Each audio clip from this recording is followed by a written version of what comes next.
Correspondant Stéphane Amar. Bonsoir Stéphane. Et il y a ce mot qui Bonsoir. interpelle en Israël, le mot pogrom. C'est notamment le journal Haaretz qui le reprend, au même titre d'ailleurs que des militants israéliens. Pourquoi au juste?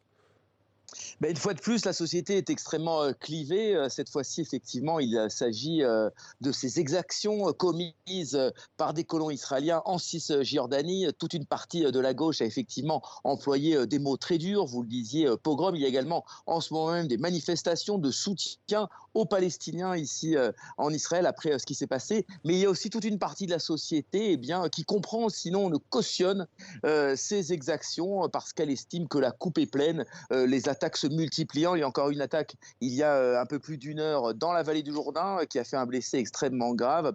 Il y a donc toute une partie de la population qui est exaspérée et qui observe avec bienveillance ces actes de vengeance commis par des jeunes colons en Cisjordanie.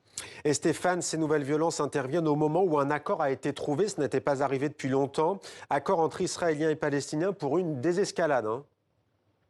Oui, mais on a un petit peu l'impression que la base échappe au sommet, échappe aux dirigeants, parce qu'effectivement, les dirigeants font preuve de bonne volonté. À Aqaba, hier en Jordanie, ils ont convenu de faire baisser la violence. La coopération sécuritaire va reprendre entre Israéliens et Palestiniens. Mais sur le terrain, on voit bien qu'on n'en est pas du tout là. Il y a eu ces deux jeunes assassinés hier dans leur voiture près de Naplouse, à Ouara, puis les émeutes de la nuit. On a l'impression que d'une certaine manière, la situation est hors de contrôle.